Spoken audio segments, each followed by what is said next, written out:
Hello everyone, Assalamu alaikum. Welcome back to online English class. My dear learners, how are you all? Hope you are fine. I am Mansoora, your English teacher. Today I want to discuss question 1. Fill the blanks in the following text with articles a and the as necessary. Some of the blanks may not require an article. Put a cross in those blanks. You have 5 marks.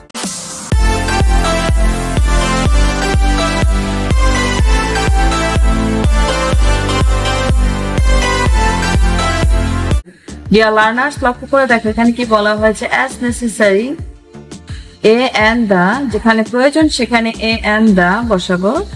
আর যদি বলা হয় যে may not require an article, যেখানে আর্টিকেলের প্রয়োজন নেই সেই অংশটুকুতে একটা cross দিতে হবে, খালি রাখা যাবে না, ঠিক আছে?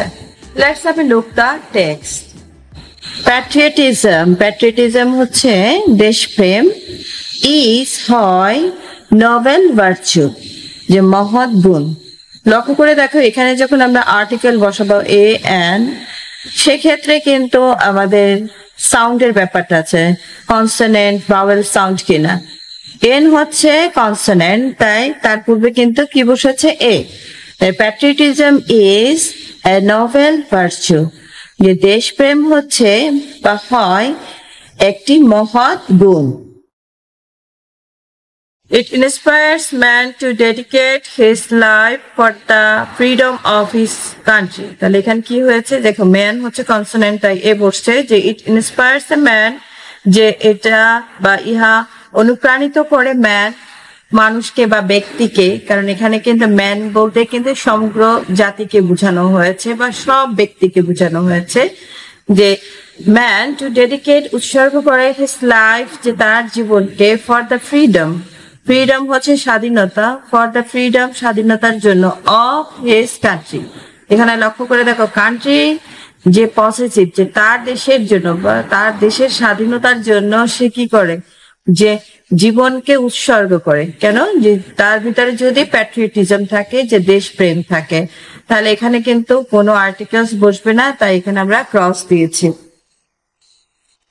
ম্যান উইদাউট প্যাট্রিয়টিজম, এখানে এ বসবে, যে এ ম্যান উইদাউট প্যাট্রিয়টিজম, যে একজন ব্যক্তি, উইদাউট ছাড়া, প্যাট্রিয়টিজম যে দেশপ্রেম ছাড়া, ইজ নো বেটার, যে সে ভালো হবে না, দেন যে এ বেস্ট, যে একটা পশুর থেকে সে ভালো হতে পারে না। তাহলে লক্ষ্য করে দেখো এখানে এ বসছে, যেহেতু ম্যান এম হচ্ছে কনসোনেন্ট, এখানে দেখো এ বসছে বেস্ট পশু, তাহলে এইখানে বি হচ্ছে consonant. A true patriot is honored by his countrymen. লক্ষ্য করে দেখো এখানে কি বলা হয়েছে, একজন ট্রু প্যাট্রিয়ট, যে একজন সত্যিকারী দেশপ্রেমিক, ইজ অনার্ড বাই, যে সে সম্মানিত হয় বাই, যে মাধ্যমে বা দ্বারা, হিজ কান্ট্রিম্যান, যে তার দেশের মানুষ। তাহলে এখানে কিন্তু প্রিপোজিশন আছে, এখানে কোনো আর্টিকেলস বসবে না, এটা দেখো হচ্ছে যে পজিটিভ, সো এই কারণে আমরা এখানে আর্টিকেলস দিলাম না, ক্রস দিলাম। He thinks for betterment of his country, তাহলে এখানে লক্ষ্য করে দেখো বেটারমেন্ট হচ্ছে উন্নতি, এটা হচ্ছে নাউন, তাহলে he thinks for the betterment of his country, যে সে চিন্তা করে, ফর জন্য, দ্য বেটারমেন্ট উন্নতি অফ হিজ কান্ট্রি, তার দেশের উন্নতির জন্য সে চিন্তা করে। ওয়ান দ্য কন্ট্রারি, এটা একটা ফ্রেজ, দেখো এখানে হচ্ছে ক্রস বসবে, যে ওয়ান দ্য কন্ট্রারি অপর দিকে, আনপ্যাট্রিয়টিক, যে দেশপ্রেমহীন ব্যক্তি বা লোক, থিংস চিন্তা করে, only for his own interest, যে শুধুমাত্র তার নিজের স্বার্থটাই সে চিন্তা করে। এখানে ইন্টারেস্ট মানে পছন্দ না, এটা ইন্টারেস্ট হচ্ছে স্বার্থ।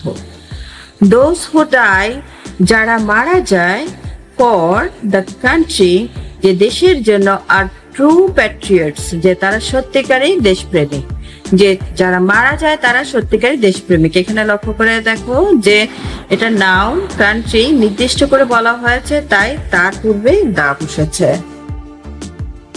Thank you very much. Hope you enjoyed this class. If you want more classes from this channel, subscribe this channel, click the bell icon, get the notification. Allah Hafiz.